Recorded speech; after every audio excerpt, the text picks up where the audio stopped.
Alors bien aimé, bonjour à tout le monde, de la position où tu es, bonjour ou bonsoir, tout dépend de là où tu te retrouves. Ce matin, j'aimerais te parler du célibat. Dans plusieurs dénominations aujourd'hui, dans la génération d'aujourd'hui, beaucoup de personnes qui sont encore célibats se sentent malheureux, délaissés. Certains admirent ceux qui sont mariés comme si c'était, je ne sais pas trop, mais plusieurs églises, surtout les églises évangéliques, nous ont fait penser que le célibat est une malédiction. Mais en réalité, bien-aimé, Dieu me met à cœur de te dire aujourd'hui que le célibat n'est pas une malédiction. Le célibat, c'est un don de Dieu. C'est la période dans laquelle Dieu nous donne de nous préparer pour le mariage, de nous préparer pour rencontrer notre futur partenaire. Alors, bien-aimé, je voudrais te parler aujourd'hui des 5 avantages du célibat. Le premier avantage du célibat, c'est que quand tu es encore célibataire, tu as le temps d'apprendre à aimer et à servir Dieu.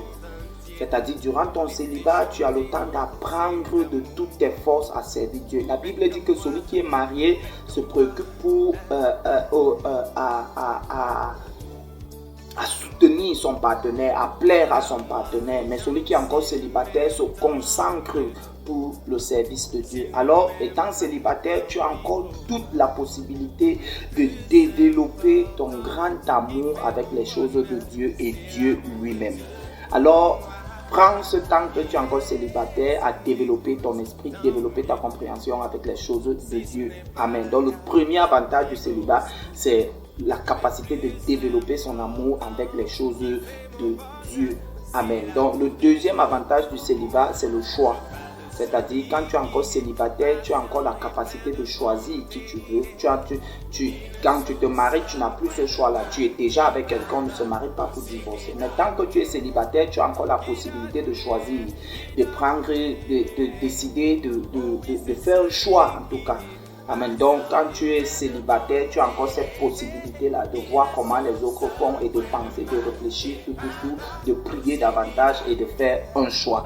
Le troisième avantage du célibat, c'est l'apprentissage. Tant que tu es encore célibataire, tu as l'opportunité de voir comment les autres couples se traitent, se gèrent, les problèmes qu'ils ont, tout le succès, et d'apprendre auprès d'eux. On ne se prépare pas dans le mariage, on se prépare pour le mariage. Alors aussi longtemps que tu es célibataire, profite pour apprendre. Donc, quand tu es encore célibataire, tu apprends de tout le monde, tu apprends de tout, même en regardant, en voyant les autres faire. Donc, le quatrième avantage du célibat, c'est la liberté. Quand tu es encore célibataire, tu es libre. Tu es libre de voyager, tu es libre de découvrir les choses, tu es libre de t'envoler comme tu veux, de découvrir. Parce que quand tu te maries, tu n'es plus libre. Ta liberté se départage, tu ne peux plus aller n'importe où parce que tu as des responsabilités, tu as des charges et il faudrait l'aval également de ton partenaire ou de ta partenaire. Donc le célibat t'ouvre encore l'opportunité d'être libre. Est-ce que cela veut dire qu'on ne doit pas se marier? Non, cela sous-entend qu'on doit se préparer pour le mariage. Le cinquième avantage et le dernier avantage du célibat, c'est que tu as encore le temps de bien économiser. Pour les hommes, à décider de s'engager déjà dans les fiançailles, ça coûtera, ça prendra. Mais tant que tu es encore célibataire, tu as encore la possibilité de mieux économiser, de bien travailler et d'investir. Investir beaucoup de sorte que lorsque tu décideras d'entrer dans une relation, tu n'es pas à beaucoup souffrir, mais que tu es à beaucoup donner parce qu'on se marie pour donner et non pour recevoir.